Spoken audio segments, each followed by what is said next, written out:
Capítulo 9. Em ação. Gostaria de poder dizer que adquirir riqueza foi fácil, mas não foi. Para responder à pergunta, como começo? Apresento o processo pelo qual passei dia a dia. É realmente fácil encontrar bons negócios, garanto isso. É como andar de bicicleta, depois de algumas peripécias, vira um passeio.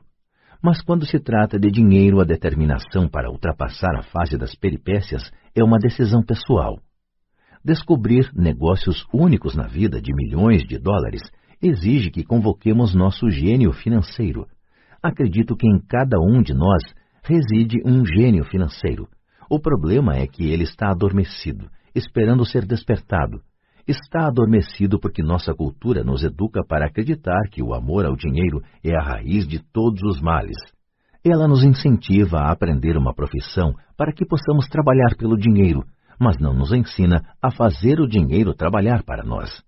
Ela nos ensina a não nos preocupar com o nosso futuro financeiro, que o governo ou a empresa cuidarão de nós quando chegar o dia da aposentadoria. Contudo, são nossos filhos formados no mesmo sistema de ensino que acabarão pagando por ela. A mensagem é trabalhar arduamente, ganhar e gastar o dinheiro, e quando ele faltar, sempre poderemos tomar emprestado. Infelizmente, 90% do mundo ocidental aceita essa teoria simplesmente porque é mais fácil encontrar um emprego e trabalhar pelo dinheiro. Se você não faz parte dessa massa, eu lhe mostrarei os 10 passos para despertar seu gênio financeiro. São simplesmente os passos que eu segui. Se quiser tentar alguns deles, ótimo. Se não, escolha os seus. Seu gênio financeiro é suficientemente esperto para desenvolver sua própria lista. Falando no Peru com um garimpeiro de 45 anos, eu lhe perguntei por que ele tinha tanta confiança em encontrar uma mina de ouro. Ele respondeu: há ouro em todo lugar. A maioria das pessoas não está treinada para vê-lo. E eu diria que isso é verdade. Quanto a imóveis, posso sair qualquer dia e achar 4 ou 5 bons negócios em potencial, onde uma pessoa comum não encontra nada. Mesmo procurando no seu bairro, a razão é que ela não dedica tempo para desenvolver seu gênio financeiro. Os 10 passos a seguir são um processo que pode ajudá-lo a desenvolver os poderes que Deus lhe deu, poderes que só você pode controlar. 1. Preciso de uma razão maior do que a realidade. O poder do espírito. Se você perguntar à maioria das pessoas se elas desejariam ser ricas ou financeiramente independentes, elas responderão sim. Mas então caem na realidade. A estrada parece demasiadamente longa, com muitas montanhas a escalar. É mais fácil trabalhar pelo dinheiro e colocar o que sobra nas mãos do corretor. Certa vez conheci uma jovem que sonhava participar da equipe olímpica de natação dos Estados Unidos. Ela acordava todos os dias às 4 horas para treinar durante 3 horas antes de ir à faculdade.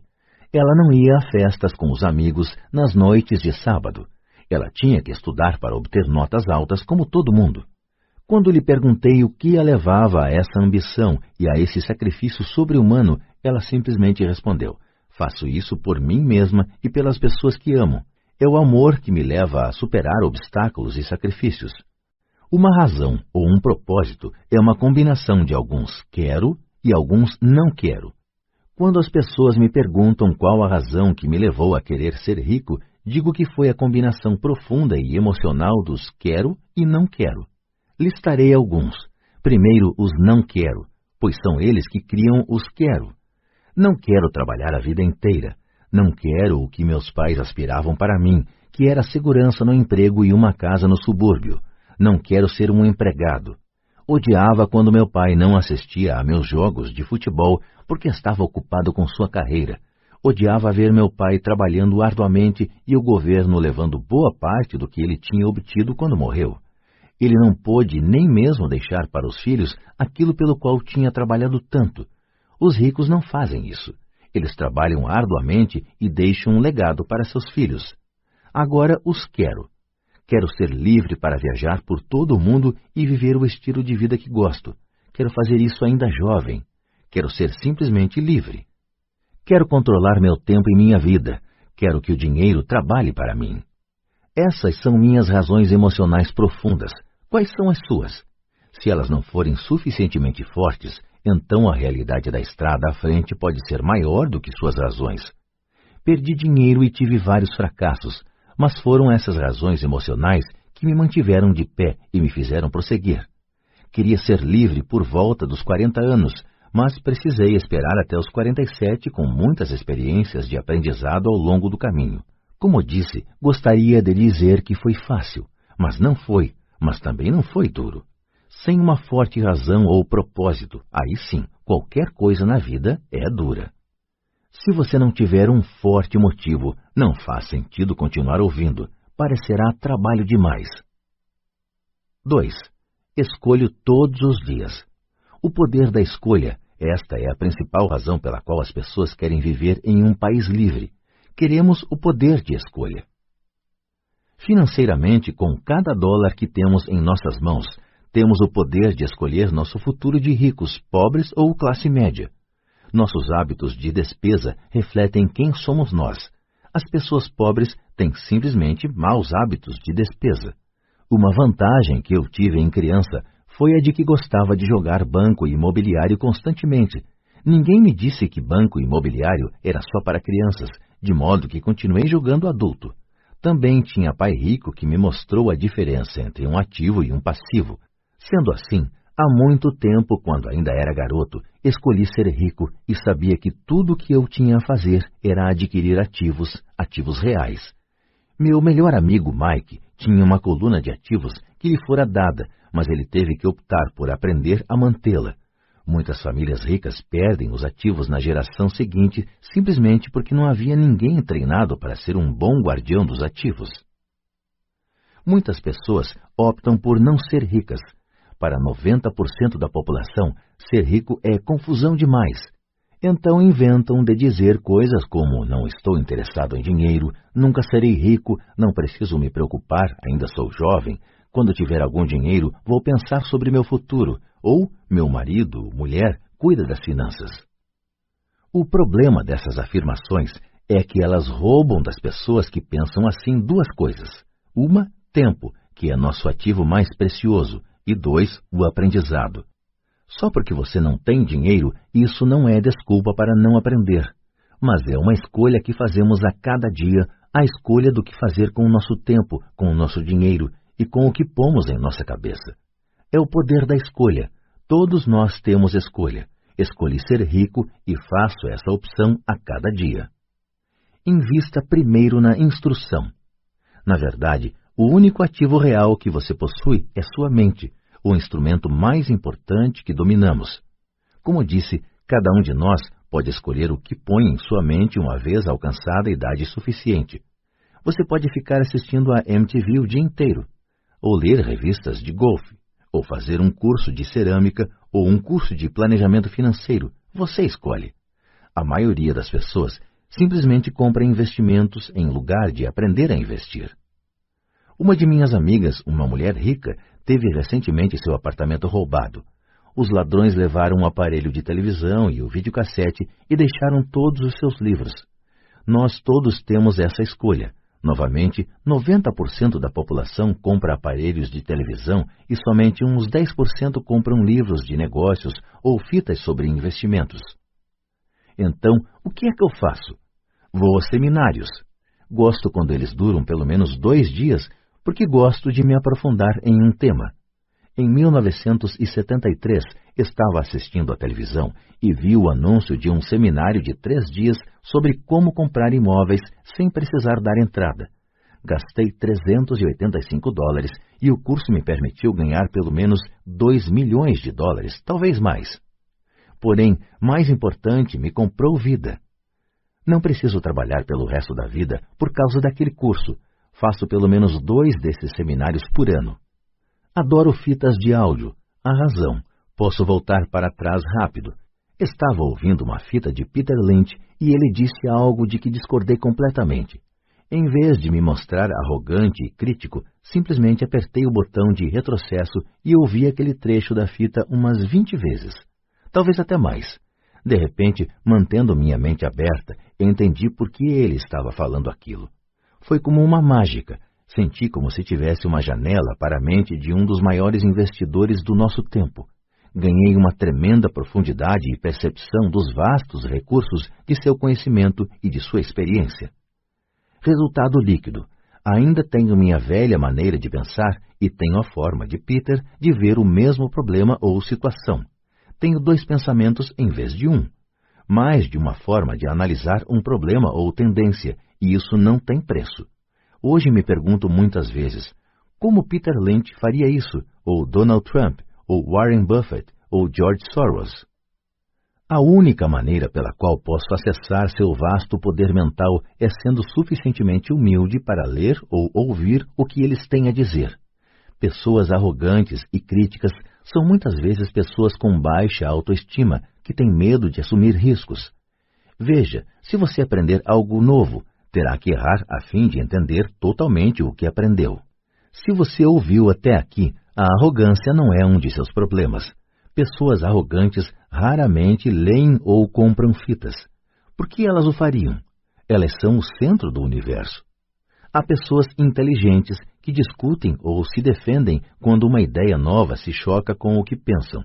Neste caso, sua assim chamada inteligência, combinada com a arrogância, se torna ignorância.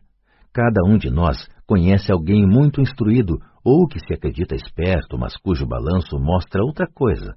Uma pessoa verdadeiramente inteligente saúda as novas ideias, porque novas ideias podem aumentar a sinergia de outras ideias acumuladas. Ouvir é mais importante do que falar. Se isso não fosse verdade, Deus não teria nos dado 2 ouvidos e apenas uma boca. Gente demais pensa com a boca, em vez de ouvir para assimilar novas ideias e possibilidades. Discute-se em lugar de se perguntar. Penso em minha riqueza a longo prazo. Não sou partidário da mentalidade do fique rico depressa, de muitos compradores de bilhetes de loteria ou frequentadores de cassinos. Posso comprar e vender ações, mas sempre compro instrução. Se você quer pilotar um avião, aconselho a tomar aulas antes. Sempre fico chocado com gente que compra ações ou imóveis, mas nunca investe em seu maior ativo, sua mente. O fato de ter comprado 1 ou 2 imóveis não o torna um especialista em imóveis. 3. Escolha os amigos com cuidado. O poder da associação. Em primeiro lugar, não escolho meus amigos levando em conta suas demonstrações financeiras. Tenho amigos que fizeram, de fato, voto de pobreza, bem como amigos que ganham milhões todo ano. O importante é que aprendo com todos eles e faço um esforço consciente para isso. Admito que há pessoas que procurei porque têm dinheiro, mas eu não estava atrás de seu dinheiro, queria seu conhecimento. Em alguns casos, essas pessoas de vastas posses se tornaram amigos queridos, mas nem todos. Há uma diferença que gostaria de destacar. Observei que meus amigos ricos falam de dinheiro, e não estou querendo dizer que se gabem. Eles se interessam pelo assunto. Já os amigos que sei estarem em dificuldades financeiras não gostam de falar de dinheiro, negócios ou investimentos. Muitas vezes pensam que isso não é educado ou que é anti-intelectual. Ou seja, também aprendo com os amigos que têm dificuldades financeiras, descubro o que não fazer. Tenho vários amigos que obtiveram mais de $1 bilhão durante suas breves vidas. 3 deles observam o mesmo fenômeno. Seus amigos que não têm dinheiro nunca lhes perguntaram como eles o conseguiram, mas eles pedem 2 coisas, dinheiro emprestado e ou um emprego. Advertência. Não ouça as pessoas pobres ou apavoradas. Tenho amigos assim e gosto muito deles, mas são pessimistas na vida. Quando se trata de dinheiro, especialmente em investimentos, o céu está sempre caindo. Eles sempre sabem por que as coisas não funcionam. O problema é que as pessoas as ouvem, mas aqueles que aceitam cegamente essas informações pessimistas são também pessimistas. E como diz o velho ditado, galinhas da mesma plumagem concordam entre si. Se você assiste à CNBC, uma mina de ouro de informações sobre investimentos, sabe que eles apresentam frequentemente uma mesa redonda dos chamados especialistas. Um deles diz que o mercado está a ponto de desabar e outro afirma que está em ascensão. Se você for esperto, ouvirá os 2. Mantenha sua mente aberta, porque ambos têm razões válidas, Infelizmente, a maioria das pessoas ouve apenas os pessimistas. Alguns amigos próximos procuraram me fazer desistir de algum negócio ou investimento. Alguns anos atrás, um amigo me contou que estava empolgado porque descobrira um certificado de depósito que rendia 6% ao ano. Contei então que estava ganhando 16% com títulos do governo estadual. No dia seguinte, ele me enviou um artigo que mostrava por que minha aplicação era perigosa. Há anos estou obtendo os 16% e ele continua com os 6%. Diria que o mais difícil quanto à formação de uma fortuna é ser fiel a si mesmo e estar disposto a não acompanhar a multidão. No mercado é muito comum que seja a manada a chegar tarde a ser abatida. Se um grande negócio está nas manchetes, na maioria dos casos é tarde demais. Procure um negócio novo. Como dizem os surfistas, sempre há outra onda. As pessoas que correm e pegam a onda tarde são, em geral, as que se dão mal. Investidores espertos não se afobam. Se perdem uma onda, esperam pela próxima e se preparam. Isto é difícil para a maioria dos investidores, porque comprar o que não é popular lhes parece apavorante. Os investidores tímidos gostam de acompanhar a multidão. Sua ganância os leva para as aplicações somente quando os investidores sábios já auferiram seus lucros e se retiraram. Investidores sábios aplicam quando o negócio ainda não é popular. Eles sabem que seus ganhos são gerados quando compram e não quando vendem. Esperam pacientemente. Como já disse, eles não se afobam. Como um surfista, eles se preparam para a próxima onda. Tudo é insider trading. Há formas de insider trading que são ilegais e outras que são legais. Mas, de qualquer forma, é insider trading. A única distinção é quando você está distante do por dentro. A razão pela qual você quer ter amigos ricos que estão por dentro é porque o dinheiro é ganho aí. É informação fabricada. Você quer saber quando haverá a próxima subida, entrar e sair antes da queda seguinte. Não estou dizendo para fazer nada ilegal, mas quanto mais cedo você souber, maiores são as chances de lucro com o risco mínimo. Para isso existem os amigos, e isso é inteligência financeira. 4. Domine uma fórmula e então aprenda outra. O poder do aprendizado rápido. Para fazer o pão, todo padeiro segue uma receita, mesmo que esta só exista em sua cabeça. O mesmo se pode dizer quanto a ganhar dinheiro. Por isso, na gíria, o dinheiro é muitas vezes chamado de massa.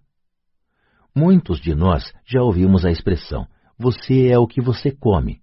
Eu tenho uma variação, você se torna o que você estuda. Em outras palavras, seja cuidadoso com o que você estuda e aprende, porque sua mente é tão poderosa que você se torna aquilo que você põe em sua cabeça. Por exemplo, se você estuda culinária, você tende a ser cozinheiro. Se você não quer continuar sendo cozinheiro, precisará estudar outra coisa, digamos um professor. Depois de estudar para o magistério, você muitas vezes se torna professor, e assim por diante. Escolha cuidadosamente o que você estuda. Quando se trata de dinheiro, as massas têm uma fórmula básica aprendida na escola. E essa é, trabalhe pelo dinheiro. A fórmula que vejo predominar no mundo é que todos os dias milhões de pessoas acordam e vão trabalhar, ganham dinheiro, pagam contas, conferem seus talões de cheque, compram alguns fundos mútuos e voltam ao trabalho. Essa é a fórmula ou receita básica. Se você está cansado do que está fazendo ou se não ganha o suficiente, é simplesmente o momento de mudar a fórmula com a qual você ganha dinheiro. Quando eu tinha 26 anos, fiz um curso de fim de semana chamado Como Comprar Imóveis Executados Judicialmente. Aprendi a fórmula. O passo seguinte foi ter a disciplina para pôr em ação o que eu tinha aprendido. É aí que a maioria das pessoas para. Durante 3 anos, enquanto eu trabalhava na Xerox, passava minhas horas de folga aprendendo a arte de comprar imóveis executados. Ganhei vários milhões de dólares usando essa fórmula, mas hoje isso é muito lento e há muita gente que faz o mesmo. Então, depois de ter dominado a fórmula, passei a procurar outras fórmulas. Em muitos dos casos, não usei de forma direta a informação que obtive, mas sempre aprendi algo novo. Já fiz cursos destinados a corretores especializados em derivativos, um curso de negociação de opções de commodities e um curso sobre a ciência do caos. Neste, estava fora de meu ambiente, em uma sala cheia de gente com doutorado em física nuclear e ciência espacial. Contudo, aprendi uma porção de coisas que tornaram meus investimentos em imóveis e ações mais significativos e lucrativos. Muitas instituições comunitárias de ensino superior têm cursos de planejamento financeiro e aquisição de investimentos tradicionais. São lugares ótimos para se começar. Sempre procuro a fórmula mais rápida. É por isso que, com bastante regularidade, faço mais em um dia do que muitas pessoas fazem em toda a sua vida. Outra observação secundária. No mundo em rápida mudança de nossos dias, a questão não é tanto o que você sabe, porque com frequência o que você sabe já está ultrapassado. É a rapidez com que você aprende. Esta habilidade não tem preço. Não tem preço para encontrar fórmulas, receitas, se preferir, mais rápidas de fazer dinheiro. Trabalhar arduamente pelo dinheiro é uma fórmula velha nascida nos dias do homem das cavernas. 5. Pague a si mesmo primeiro. O poder da autodisciplina. Se você não pode se controlar, não tente ficar rico. Talvez fosse bom entrar para a marinha ou alguma ordem religiosa para aprender a se controlar. É a falta de autodisciplina que leva à falência muitos ganhadores de loteria pouco depois de eles terem ganhado milhões. É a falta de autodisciplina que leva pessoas que acabaram de obter um aumento a comprar um carro novo ou fazer um cruzeiro. É difícil dizer qual dos 10 passos é o mais importante, mas de todos este é possivelmente o mais difícil de dominar, se não for parte de sua personalidade. Eu arriscaria dizer que é a falta de autodisciplina que se constitui no fator número 1 a separar ricos, pobres e classe média. Dito de forma simples, pessoas que têm baixa autoestima e reduzida tolerância à pressão financeira não poderão nunca, e quero dizer isso mesmo, nunca, ser ricas. Como já disse, uma lição aprendida com o pai rico foi que o mundo vai bater em você. O mundo bate nas pessoas não porque as outras pessoas sejam ruins, mas porque os indivíduos não têm controle interno e disciplina.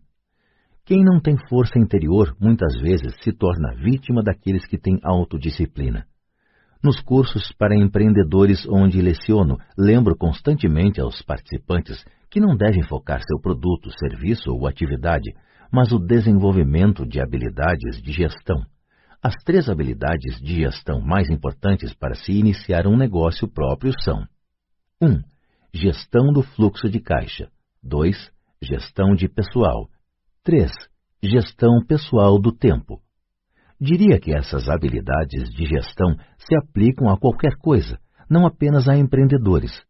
As 3 têm importância para a forma como você vive sua vida como indivíduo ou como parte de uma família, um negócio, uma organização de caridade, uma cidade ou uma nação. Cada uma dessas habilidades é realçada pelo domínio da autodisciplina. Levo a sério o dito: pague-se a si próprio em primeiro lugar. The Richest Man in Babylon, de George Clason. É onde encontrei a expressão pague-se a si próprio em primeiro lugar.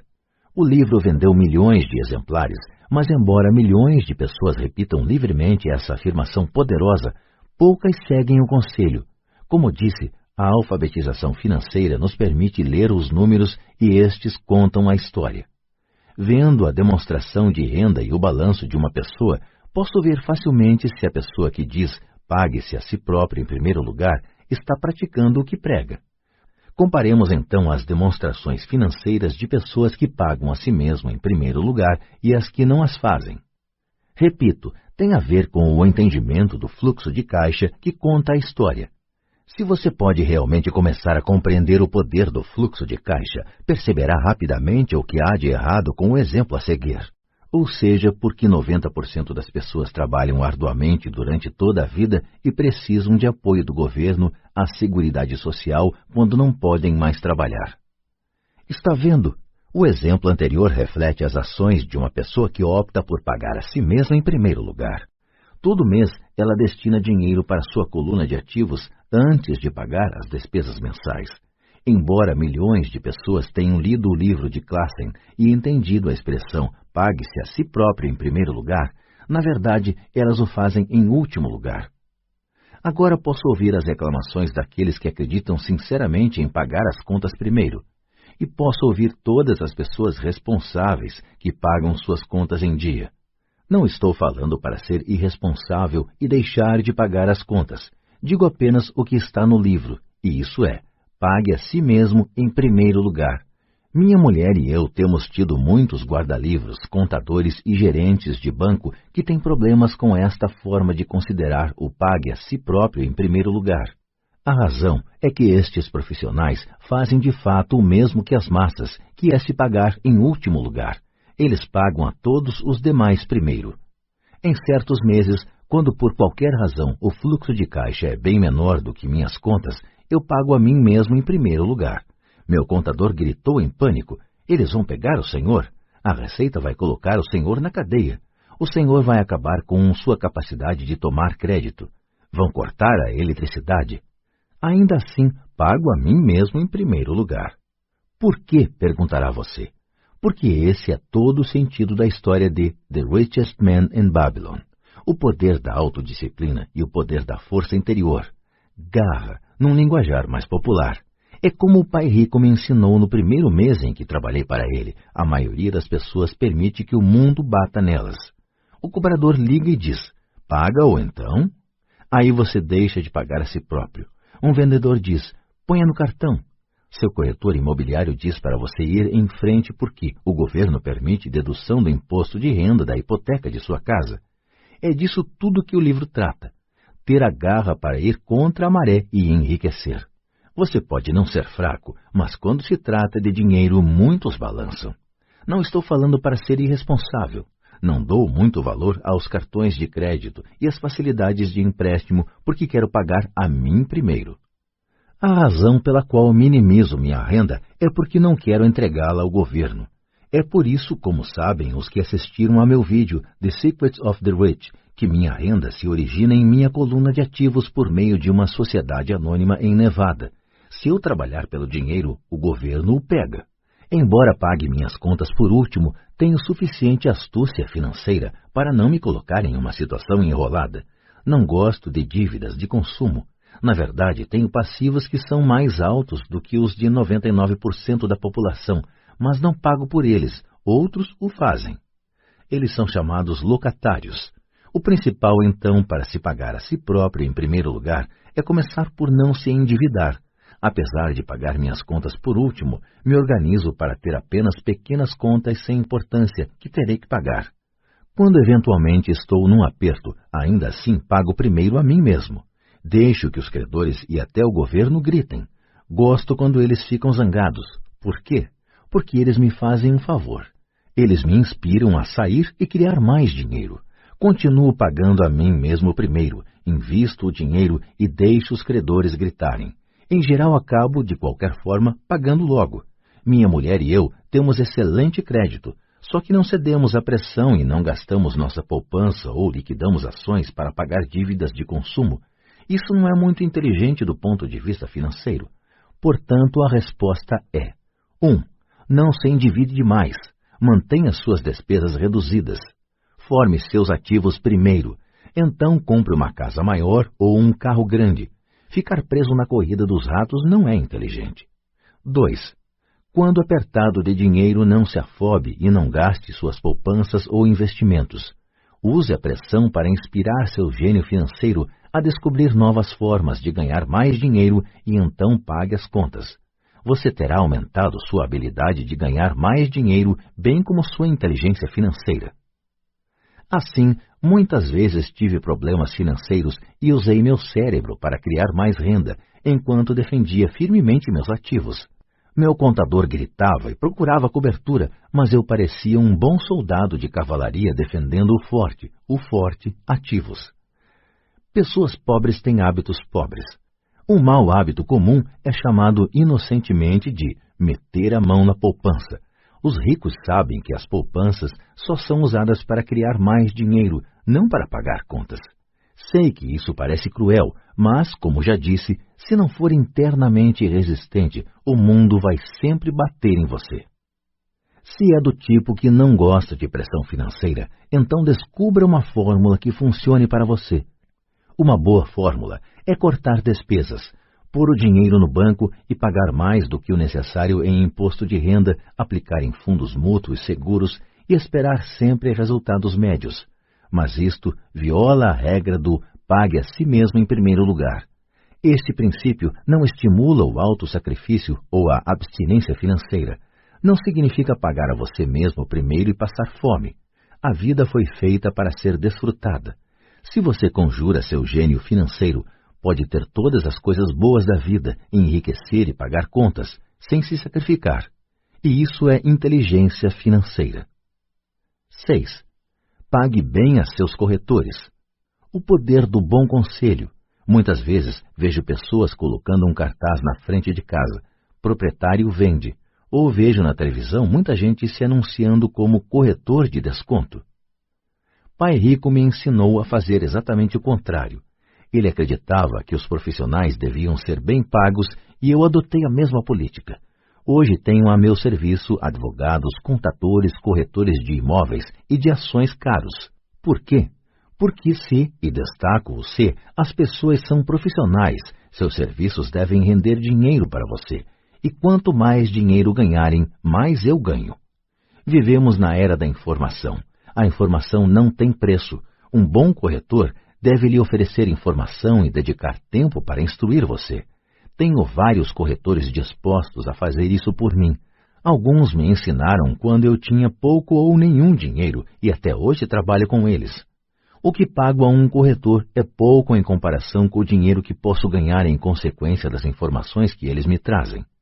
Adoro quando meu corretor de imóveis ou de ações ganha muito dinheiro. Em geral, isso significa que ganhei muito dinheiro também. Um bom corretor, além de ganhar dinheiro para mim, me poupa tempo, como quando comprei um lote vazio por $9.000 e o vendi logo a seguir por $25.000, de modo que pude comprar mais depressa meu Porsche. Um corretor é seus olhos e ouvidos no mercado.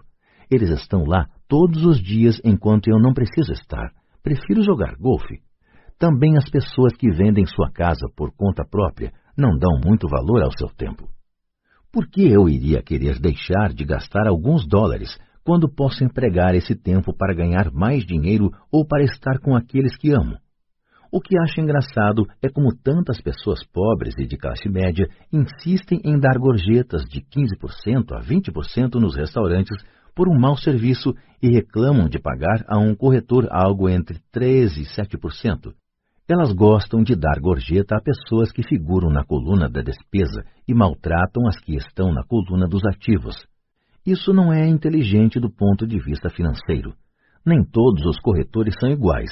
Infelizmente, em sua maioria, são apenas vendedores. E diria que os vendedores de imóveis são os piores. Eles vendem, mas têm poucos ou nenhum imóvel próprio. Há grande diferença entre um corretor que vende casas e um corretor que vende investimentos. E o mesmo se aplica a corretores de ações, títulos, fundos mútuos e seguros que se autodenominam de consultores financeiros. Como no conto de fadas, você tem que beijar um monte de sapos para achar um príncipe. Lembre o velho adágio: nunca chame um vendedor de enciclopédias se você precisa de uma enciclopédia. Quando entrevisto algum profissional pago, procuro primeiro descobrir quantos imóveis ou ações possuem pessoalmente e qual a alíquota de imposto que pagam. E isso se aplica a meus advogados tributaristas, bem como a meu contador. Uma de minhas contadoras tem seu próprio negócio.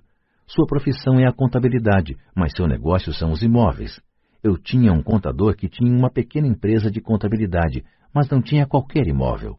Mudei porque nós não gostávamos do mesmo negócio. Descubra um corretor que leve a sério seus interesses. Muitos corretores dedicarão seu tempo a instruí-lo e eles podem ser o melhor ativo que você pode encontrar. Seja apenas justo e a maioria deles será justa com você. Se você se preocupar em cortar suas comissões, então por que eles quererão estar com você? É uma lógica simples. Como disse anteriormente, uma das habilidades gerenciais é a administração de pessoas. Muitas pessoas só conseguem gerenciar pessoas que consideram inferiores a si próprias e sobre quem podem ter um poder, como subordinados em uma relação de trabalho. Muitos gerentes médios continuam nessa posição e não são promovidos porque sabem como trabalhar com pessoas que estão abaixo deles, mas não com pessoas que estão acima. A verdadeira habilidade é administrar e pagar bem pessoas que são mais inteligentes do que você em alguma área técnica. É por isso que as grandes empresas têm conselhos administrativos. Você também precisa ter um, e isso é inteligência financeira. 7. Seja um doador índio. Este é o poder de obter alguma coisa a troco de nada. Quando os primeiros colonizadores brancos chegaram aos Estados Unidos, eles ficaram espantados com a prática cultural de alguns índios americanos. Por exemplo, se um colono estava com frio, o índio lhe dava um cobertor. Achando que fosse um presente, o colono frequentemente ficava ofendido quando o índio o pedia de volta. Os índios também ficavam perturbados quando constatavam que os colonos não queriam devolver o cobertor. É daí que se origina a expressão doador índio, um simples desentendimento cultural. No mundo da coluna de ativos, é vital para a riqueza ser um doador índio. A primeira pergunta do investidor sofisticado é: com que rapidez posso ter meu dinheiro de volta? Ele também quer saber o que poderá obter de graça, ou o que se chama uma participação nos lucros. É por isso que o retorno sobre o investimento é tão importante. Por exemplo, descobri um pequeno imóvel a alguns quarteirões de onde moro, que estava sendo executado judicialmente. O banco estava pedindo $60 mil, e eu apresentei uma oferta de $50 mil que foi aceita, simplesmente porque estava acompanhada de um cheque à vista no valor de $50 mil. Verificaram que eu era sério. Muitos investidores perguntarão se eu não estava imobilizando muito dinheiro de uma vez. Não seria melhor hipotecá-lo? A resposta neste caso é não. Minha empresa de investimentos o aluga por temporada nos meses de inverno e obtém $2.500 ao mês durante 4 meses, quando os pássaros da neve procuram o Arizona. Fora da temporada de férias, seu aluguel é de apenas $1.000 mensais. Em cerca de 3 anos, consegui meu dinheiro de volta. Agora sou proprietário desse ativo, que gera dinheiro para mim todos os meses. O mesmo se aplica às ações. Frequentemente, meu corretor liga e sugere que eu aplique uma considerável quantia em ações de alguma empresa que, segundo ele, está a ponto de fazer alguma coisa que aumentará o valor delas, como lançar um produto novo. Então, durante uma semana ou um mês, aplico meu dinheiro nessas ações, enquanto seus preços sobem. Depois, tiro aquela soma inicial e paro de me preocupar com as flutuações do mercado, porque tenho de volta meu dinheiro inicial e agora sou dono de um ativo que, tecnicamente, me saiu de graça. Sem dúvida, em muitas ocasiões perdi dinheiro, mas somente jogo com dinheiro que posso perder. Diria que na média de 10 investimentos, faço uns 2 ou 3 gols de placa, 5 ou 6 não são lá essas coisas, e perco em 2 ou 3. Mas limito minhas perdas ao dinheiro que apliquei neles naquele momento. As pessoas que odeiam o risco põem seu dinheiro no banco, e a longo prazo qualquer poupança é melhor do que nenhuma poupança. Mas leva muito tempo para você recuperar seu dinheiro e em muitos casos você não leva nada de graça. Eles costumavam dar torradeiras, referência a uma prática adotada por alguns bancos americanos de distribuir eletrodomésticos a quem abrisse contas novas. Mas atualmente isso está ficando mais caro. Em todos os meus investimentos precisa haver algo mais, algo de graça. Um imóvel, um lote de terreno, uma casa, ações, escritórios.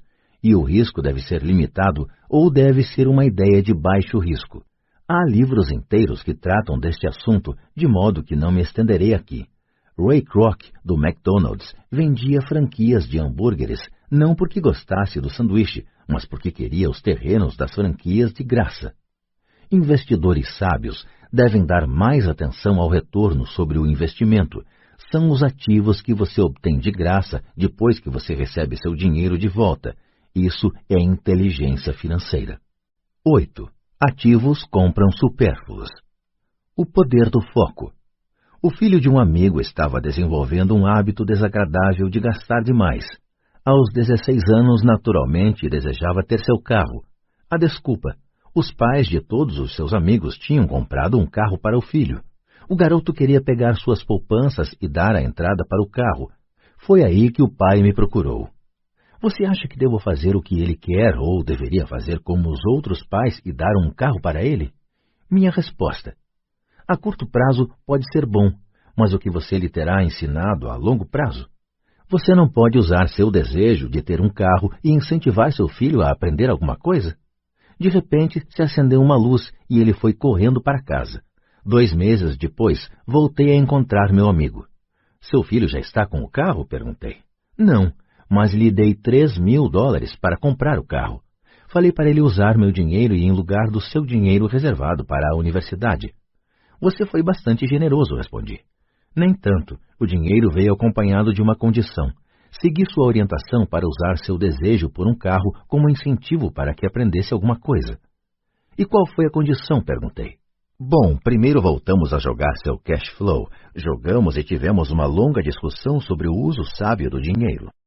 Fiz para ele uma assinatura do Wall Street Journal e comprei alguns livros sobre mercado de ações. E daí? Indaguei. O que fez?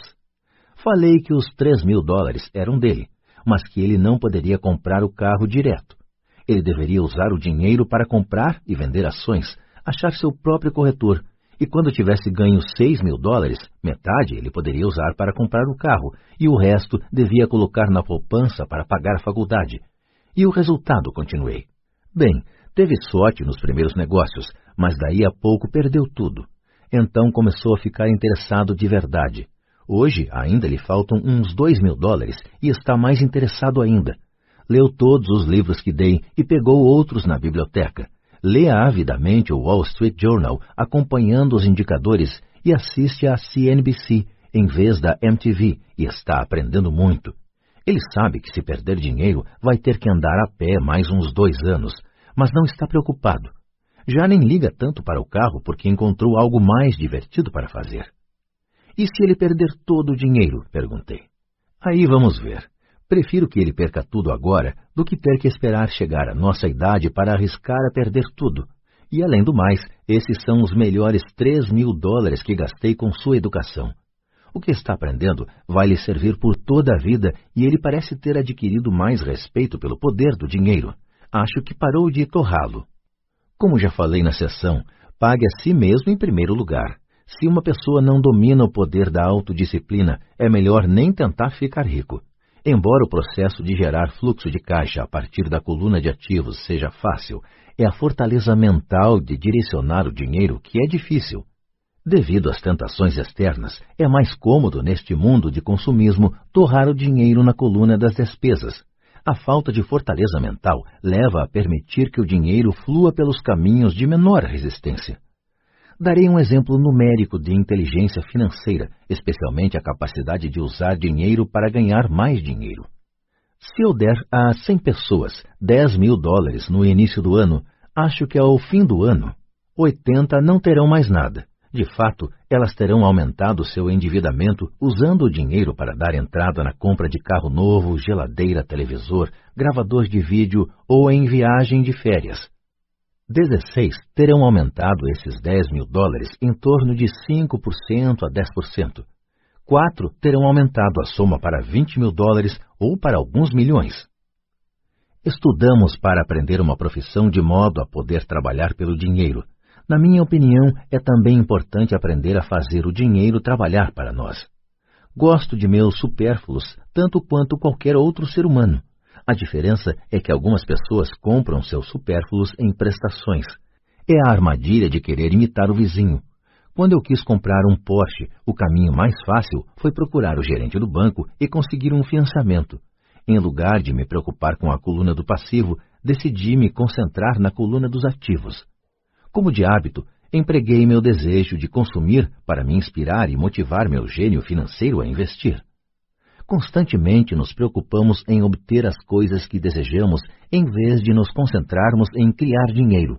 É mais fácil a curto prazo, porém mais duro a longo prazo.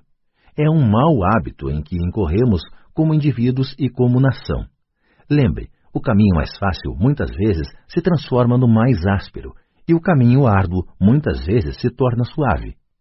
Quanto mais cedo você se disciplinar e aqueles que ama para dominar o dinheiro, tanto melhor.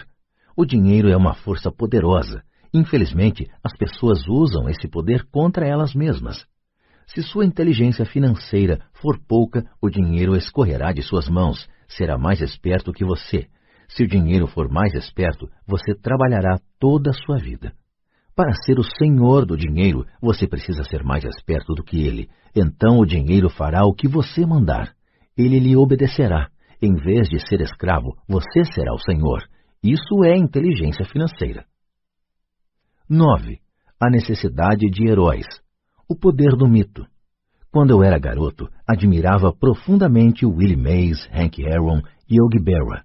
Eles eram meus heróis. Quando garoto, jogando no beisebol infantil, queria ser como eles.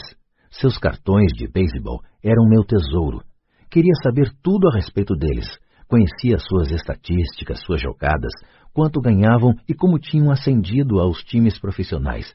Queria saber tudo porque queria ser como eles. Quando aos 9, 10 anos de idade pulava para arremessar ou apanhar a bola, não era eu, era Yogi ou Hank. É uma das formas mais poderosas de aprender que frequentemente esquecemos ao chegar à idade adulta. Perdemos nossos heróis, perdemos nossa ingenuidade. Hoje, observo os garotos jogando beisebol perto de casa. Na quadra, não é o Joãozinho, é Michael Jordan, Sir Charles ou Clyde. Copiar ou emular heróis é um aprendizado poderoso. É por isso que quando alguém como O.J. Simpson cai em desgraça, há um clamor tão grande. É mais do que um simples julgamento, é a perda de um herói, alguém com quem crescemos, que observamos e quisemos imitar. De repente, precisamos nos livrar dessa pessoa. Quando cresci, encontrei novos heróis. Tenho heróis como Peter Jacobsen, Fred Couples e Tiger Woods. Imito suas jogadas no golfe e faço o possível para ler tudo a respeito deles. Também tenho heróis como Donald Trump, Warren Buffett, Peter Lynch, George Soros e Jim Rogers. Em minha maturidade, acompanho suas estatísticas como o fazia com meus heróis do beisebol. Acompanho os investimentos de Warren Buffett e leio tudo sobre suas opiniões a respeito do mercado. Leio o livro de Peter Lynch para entender como ele escolhe suas ações. E leio sobre Donald Trump, tentando descobrir como ele negocia e monta operações. Da mesma maneira que não era eu no campo de beisebol, quando estou no mercado ou fechando um negócio, estou agindo subconscientemente com a ousadia de Trump. Ou, ao analisar uma tendência, procuro pensar em como Peter Lynch o faria. Tendo heróis, me aproprio de uma fonte imensa de gênio em estado puro. Mas heróis fazem mais do que simplesmente inspirá-lo. Heróis fazem com que as situações pareçam fáceis. Ao fazer parecerem fáceis, nos convencem a querer ser como eles. Se eles conseguiram, eu também posso. Quando se trata de investimentos, há gente demais para complicar. Procure heróis que façam as situações parecerem fáceis. 10. Ensina e receberás. O poder da doação. Ambos os meus pais eram mestres. Pai Rico me ensinou uma lição que me acompanha toda a vida, e essa foi a necessidade de ser caridoso ou de doar. Meu pai instruído doava muito na forma de tempo ou conhecimento, mas quase nunca doava dinheiro. Como já mencionei, ele costumava dizer que doaria quando tivesse algum dinheiro sobrando, só que raramente sobrava algum dinheiro. Pai Rico doava tanto dinheiro quanto ensinamentos. Ele acreditava firmemente na troca. Se você deseja algo, primeiro você precisa dar, dizia sempre. Quando tinha pouco dinheiro, ele simplesmente doava dinheiro à igreja ou alguma instituição de caridade. Se eu tivesse de passar apenas uma única ideia para você, seria esta. Sempre que você sentir falta ou escassez de alguma coisa, doe antes o que você quer e isso retornará para você aos montes. Isso é verdadeiro para dinheiro, sorrisos, amor, amizade. Sei que muitas vezes isso é a última coisa que se deseja fazer, mas para mim sempre funcionou. Apenas confio em que o princípio da reciprocidade funciona e dou o que desejo. Se quero dinheiro, dou dinheiro e ele volta multiplicado. Se desejo vendas, ajudo alguém a vender e as vendas aparecem para mim.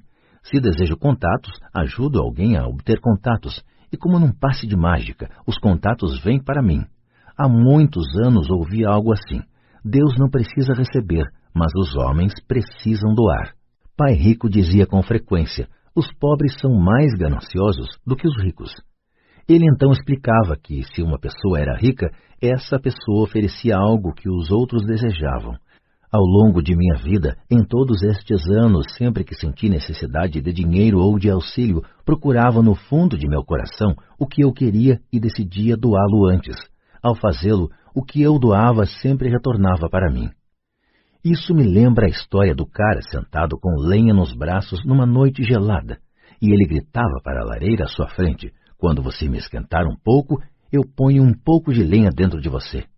Quando se trata de dinheiro, amor, felicidade, vendas e contatos, tudo o que a gente precisa lembrar é doar primeiramente o que se deseja, e isso retornará aos montes para nós.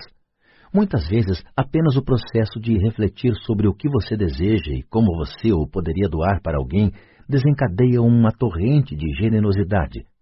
Sempre que sinto que as pessoas não estão sorrindo para mim, simplesmente começo a sorrir e a cumprimentar, e como por milagre, de repente há mais gente sorrindo à minha volta.